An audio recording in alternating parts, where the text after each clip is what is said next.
జైహో జనత, సాయం కోసం వస్తే తోడుంటాం, సమస్యల పరిష్కారంలో ముందుంటాం, అనుక్షణం జనం వెంటే మేం. జైహో జనత కార్యక్రమానికి స్వాగతం. సమస్యల పరిష్కారంలో ఒక కీలక పాత్ర పోషించడానికి మేము సిద్ధంగా ఉన్నాం. SV6 న్యూస్ వేదికగా వారికి అండగా నిలబడుతూ వాళ్ళ సమస్యల్లో పరిష్కారంలో మేము తోడుగా ఉంటూ వాళ్ళని ఒక చక్కని మార్గంలో తీసుకెళ్ళడానికి వాళ్ళకి అనుక్షణం అండగా ఉండేందుకు మా వంతు ప్రయత్నం మేము చేస్తున్నాం. ఈ రోజు మనతో మాట్లాడడానికి ఒక బాధితురాలు వచ్చారు. తను చెప్పే విషయాన్ని పూర్తిగా అర్థం చేసుకొని ఆ సమస్యని ఎంతవరకు తీసుకెళ్ళగలిగితే అంతవరకు తీసుకెళ్ళి ఆమెకి న్యాయం చేయడానికి మేము సిద్ధంగా ఉన్నాం. సో ఇప్పుడు తనతో మాట్లాడదాం. అమ్మా నమస్తే. నమస్తే సార్, నా పేరు. నేను రింగ్ రోడ్ లో ఉంటాను సార్, హాస్టల్లో. ఎక్కడది? Ring road sir, Uppal ring road okay. హాస్టల్లో ఉంటాను. ఒక అతను నన్ను లవ్ చేస్తున్నా అని చెప్పి మోసం చేసింది సార్. 6 months నుంచి తెలుసు తను నాకు ప్రేమిస్తున్నా అని చెప్పి నా వెంబడి పడ్డాడు. తన పేరు సందీప్. తను ప్రైవేట్ జాబ్ చేస్తాడు. ప్రేమిస్తున్నా అని నా వెనుక పడ్డాడు. పెళ్లి చేసుకుంటా అన్నాడు. నన్ను నమ్మించి మోసం చేసిండు. ఒక 2 సార్లు ఓయోకి తీసుకొని వచ్చింది సార్. నన్ను వాడుకుంటూ కూడా. తర్వాత ఇప్పుడు నేను అడిగితే నాకు సంబంధం లేదు, నేను చేసుకోను అని అంటుండు. ఇంట్లో మాట్లాడతా, అమ్మ దగ్గర తీసుకెళ్తా అని నా మాటలు చెప్పి నన్ను మోసం చేసిండు. ఇప్పుడు నేను ప్రెగ్నెంట్ కూడా సార్. PS కు కూడా వెళ్ళాను సార్. తన మీద LB నగర్ PS కి వెళ్ళాను. ఇక్కడికి ఎందుకు వచ్చారు అంటే ఓయో ఇక్కడికి వస్తుందని, కేసు ఓయో ఇక్కడికి వస్తుందని, కేసు ఇక్కడికి వస్తుందని ఇక్కడికి వచ్చింది సార్. సార్ వాళ్ళతో సేవలతో కూడా మాట్లాడితే నేను వచ్చి తనని తీసుకొచ్చిర్రు. అడిగితే నాకు 2 రోజులు టైం కావాలి, నేను తర్వాత చెప్తా 2 రోజుల తర్వాత అనేసి రాసి బయటికి రాపించుకొని నన్ను తీసుకొని బయటికి వెళ్ళింది సార్. వెళ్ళిన తర్వాత తన ఇంటికి వెళ్ళిపోయిండు. మా పేరెంట్స్ తో మాట్లాడతా అని చెప్పిండు. 2 days కాదు, వారం అయినా కూడా నాకు ఏ రెస్పాన్స్ ఇవ్వడం లేదు. ఫోన్ చేస్తే ఫోన్ లిఫ్ట్ చేయడం లేదు, బ్లాక్ చేసిండు. మెసేజ్ చేసినా కూడా రిప్లై లేదు. నాకు న్యాయం జరగాలి సార్, అన్యాయం జరిగింది. సేమ్ బ్రాహ్మణి అనే చెప్పిండు, సేమ్ క్యాస్ట్ ఇద్దరిది. అలా చెప్పే ఇలా మోసం చేసిండు సార్ నన్ను. నేను ఈ మీడియా దగ్గరకు వచ్చిన సార్, నాకేమైనా హెల్ప్ చేస్తారు అనేసి. నాకు తప్పకుండా సాయం చేయండి సార్. అసలు మీ పరిచయం ఎక్కడ? అసలుకి మెట్రో దగ్గర అయింది సార్. ఏ metro? Uppal ring road metro దగ్గర. నేను అక్షగూడకి వెళ్తుండే, తనేమో వెస్ట్ మారడ. మీరు ఎక్కడ జాబ్ చేసేవారు? నేను అక్షగూడలో చేస్తుండే, తను వెస్ట్ బ్యూటిషియన్. ఓకే. అందులో చేస్తుండే. తనేమో వెస్ట్ మారడపల్లిలో చేస్తుండే. ఏం చేస్తా తను? బ్యాంక్ ఆఫ్ బరోడా అని చెప్పింది సార్. నాకు కూడా కన్ఫర్మ్ గా తెలియదు. So okay. మీ పరిచయం అయ్యి ఎన్నేళ్ళు మొత్తం? 6 months అయింది సార్. ఈ మధ్య కాలంలో? ఈ మధ్యలోనే 25 ఈ ఇయర్ లోనే సార్. ఓకే. 6 months పరిచయం నాకు. నన్ను నాకు ఎవరు లేరు సార్. చిన్నప్పుడే మా మమ్మీ డాడీ చనిపోయారు. మీ సొంతూరు ఎక్కడ? మాది మోత్కూరు. నేను ఇక్కడ హాస్టల్లో ఉంటున్నా. చెప్పిన తనకు నాకు మమ్మీ డాడీ లేరు, చిన్నప్పుడే చనిపోయారు అనేసి. సరే నేనున్నా, నేను చూసుకుంటా, సేమ్ క్యాస్టే కదా, చేసుకుంటా, అమ్మ వాళ్ళతో మాట్లాడతా అన్నట్టు 6 months నుంచి నన్ను నమ్మించి ఇప్పుడు ఇలా చేసింది సార్. ఇప్పుడు నాకు ఇలా ఉంది, మళ్ళీ నా పరిస్థితి ఏంటంటే నాకు సంబంధం లేదు అంటుండు. PS కి వచ్చి కూడా అలా మాట్లాడిండు. ఇంకా ఇప్పుడు ఏమో రెస్పాండ్ అవ్వడం లేదు. అందుకే నేను మీడియా ముందుకు వచ్చినా, నాకు న్యాయం చేయాలనేసి.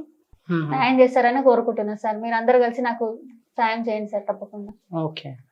PS లో సిఏ గారిని కలిసారా, SI గారిని కలిసారా? సిఏ గారిని కలిసాం సార్. సిఏ వినోద్ కుమార్ గారిని కలిసినాం.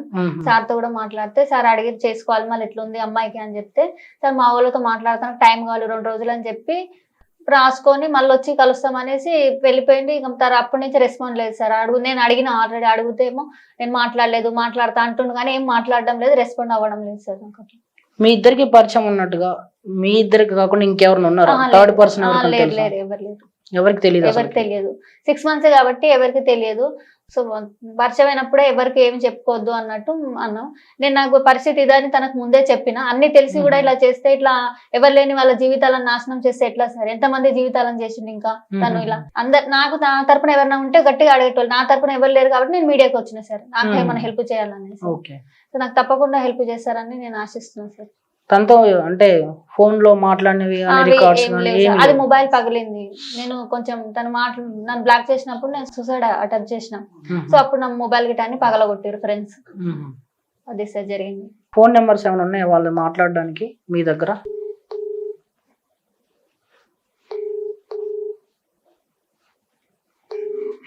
The number you have dialed is currently busy.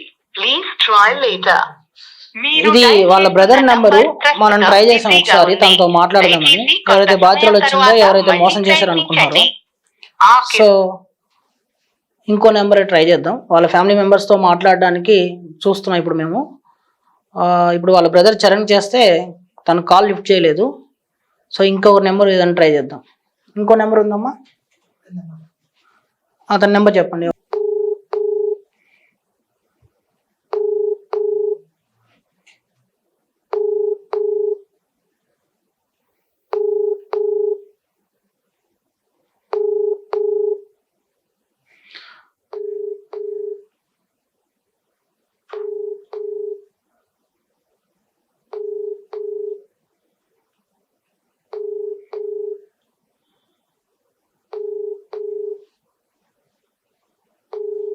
The person you're ఎల్బినార్ CI గారితో ఒకసారి మాట్లాడదాం.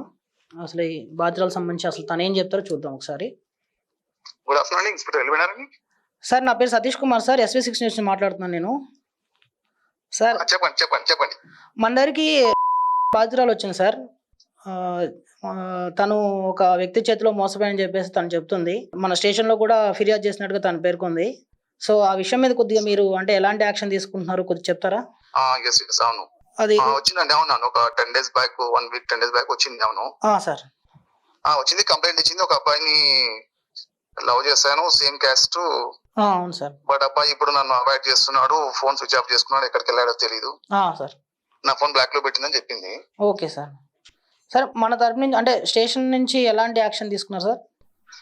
యాక్చువల్ గా అయితే అతను ఫోన్ స్విచ్ ఆఫ్ చేసుకున్నాడు. తర్వాత మేము కూడా అతని ఇల్లు ట్రేస్ చేసి తీసుకొచ్చినాం అబ్బాయిని. అబ్బాయిని తీసుకొచ్చిన తర్వాత వీళ్ళు మళ్ళీ మాట్లాడుకున్నారు. ఆ తర్వాత మళ్ళీ అమ్మాయి లేదు సార్, మేము బయట మాట్లాడుకుంటాంలేండి, ఇప్పుడు ఎటువంటి కంప్లైంట్ అవసరం లేదు, మేము తర్వాత చూసుకుంటాంలేండి అని చెప్పి మళ్ళీ వెళ్ళింది. తర్వాత అతను కూడా చెప్పినాము, నువ్వు మోసం చేయొద్దని చెప్పినాము. ఈ అమ్మాయి కూడా మళ్ళీ ఏదైనా ప్రాబ్లం ఉంటే కనుక మళ్ళీ ఇన్ఫార్మ్ చేయమని చెప్పినాము. బట్ మళ్ళీ మా దగ్గరికి అయితే రాలేదు ఇంకా. సార్ తను ఏమంటుందంటే ఇప్పుడు ఆ అబ్బాయి మళ్ళీ ఎప్పుడైతే స్టేషన్ నుంచి బయటకు వెళ్ళారో ఆ రోజు నుంచి ఈ రోజు వరకు మళ్ళీ ఆ అమ్మాయి కాంటాక్ట్ లేదంట, ఫోన్ చేసినా ఎలాంటి రిప్లై లేదంట, బ్లాక్ లో పెట్టేసంట మళ్ళీ. సో తను మళ్ళీ ఒకసారి స్టేషన్ వరకు రావాలనుకుంటే, అలాగే ఇక్కడ మన SV6 కూడా వచ్చి తన బాధనంతా వెలదీసుకుంది. సో ఇంకోసారి తను మీ దగ్గరకు వస్తే ఎలాంటి చర్యలు తీసుకుంటారు అనేది కొద్దిగా తెలుసుకోవాలనుకున్నాను సార్. తప్పకుండా అండి, ఆ విషయం మేము కూడా మీకు చెప్పామండి. ఎటువంటి ప్రాబ్లం ఉన్నా కూడా మళ్ళీ మాకు ఇన్ఫార్మ్ చేయమని చెప్పాము. Okay sir. తను వచ్చి కనుక కంప్లైంట్ ఇస్తే మనం లీగల్ గా ఏం చేయాలో మనం అది చేస్తామండి. Okay sir. సార్ ఇప్పుడు ఇట్లాంటి వాళ్ళకి స్పెషల్ ఏమన్నా అక్కడ ఉంటాయా? అంటే స్పెషల్ గా వీళ్ళకి ట్రీట్మెంట్ అంటే వీళ్ళకి సంబంధించి ఏమన్నా తీసుకోవడానికి ఉంటుంది, లేకపోతే నార్మల్ గానే ఇప్పుడు షీ టీమ్స్ లాంటివి అట్లాంటివి ఏమైనా ఉంటాయా సార్ అక్కడ? అట్లాంటి వాటి ఏమి ఉండవండి. జనరల్ గా అయితే ఏదైనా ఫ్యామిలీ మ్యాటర్ అంటే కనుక మేము కౌన్సిలింగ్ సెంటర్స్ ఉన్నాయి మన దగ్గర, CDW అని, అక్కడ పంపిస్తాం. కానీ బట్ ఇది ఫ్యామిలీ మ్యాటర్ కాదు కదా. అదే సార్. సో ఏదైనా ఉంటే కనుక మేమే మాట్లాడతాము. Okay sir. ఓకే, ఏ విధంగా చేయాలో లీగల్ గా మేము అదే చేస్తాం. Thank you sir. Okay, thank you sir. ఇది విన్నాను కదా, ఇప్పుడు సిఐ గారు కూడా ఖచ్చితంగా చర్యలు తీసుకుంటామంటున్నారు. గతంలో ఒకసారి వాళ్ళని స్టేషన్ సంప్రదిస్తే అక్కడ ఫిర్యాదు చేయగా సరే దీన్ని బయటే పరిష్కరించుకోవడానికి ఆసక్తి చూపిందని తెలిసింది. సో దాని తర్వాత మళ్ళీ అక్కడికి వెళ్ళిన తర్వాత కూడా అప్పటి నుంచి ఇప్పటి వరకు దాదాపు 5-6 రోజులుగా మళ్ళీ ఆ వ్యక్తి నుంచి ఎలాంటి సందీప్ అనే వ్యక్తి నుంచి ఎలాంటి సమాచారం లేకపోవడం, ఇంటికి తీసుకెళ్ళి పెద్దలతో మాట్లాడతా అని చెప్పి అక్కడి నుంచి కూడా వాళ్ళ పెద్దలతో కూడా సరిగ్గా అంటే వాళ్ళకి ఏం చెప్పాడో తెలియదు ఇప్పటి వరకు మనకి. అటు నుంచి కూడా ఎలాంటి రిప్లై లేకపోవడంతో ఈరోజు మళ్ళీ మన SV6 న్యూస్కి వచ్చింది. ఇక్కడికి వచ్చి తన బాధను వెళ్ళబోసుకుంది. ఖచ్చితంగా న్యాయం కోరుతుంది. జైహో జనతా ద్వారా తన న్యాయం జరుగుతుందని ఆశిస్తుంది. సో మనం ఈ విషయంలో గట్టిగా ప్రయత్నం చేద్దాం. ఒక బాధితురాలకు అండగా ఉండేందుకు SV6 అన్ని విధాలుగా ముందుంటుందని చెప్పేసి మేము అంటున్నాం. అమ్మ మేమైతే మాటిస్తున్నాం మీకు, SV6 నుంచి అయితే ఖచ్చితంగా మీకు ప్రతి అనుక్షణం మీకైతే మేము తోడుగా ఉంటాం. న్యాయం జరిగే వరకు కూడా మా వంతు మేము ప్రయత్నం చేస్తాం. సందీప్ అలాగే ఇప్పుడు స్టేషన్ సిఐ గారితో కూడా మాట్లాడాం మనం, వాళ్ళు కూడా మీకు సపోర్ట్ చేస్తా అంటున్నారు. మరోసారి స్టేషన్కి వెళ్ళండి, అక్కడ ఫిర్యాదు చేయండి. అలాగే ఇక్కడ నుంచి కూడా మనం వాళ్ళ మీద ఒత్తిడి చేయడానికి ట్రై చేద్దాం. థ్యాంక్స్ అమ్మా. ఇది ఇవాల్టి జైహో జనతా కార్యక్రమం. మీరు కూడా ఎలాంటి అంటే మీ చుట్టుపక్కల జరిగే సమస్యలతో బాధపడుతున్నా, లేదంటే మీరేదన్నా సమస్యలో చెప్పుకున్నా మా జైహో జనతా కార్యక్రమంలో సంప్రదించండి. ఖచ్చితంగా మీకు SV6 న్యూస్ అండగా ఉంటుంది. మీ సమస్యని పరిష్కరించడానికి మా వంతు ప్రయత్నం మేము చేస్తాం. Thank you.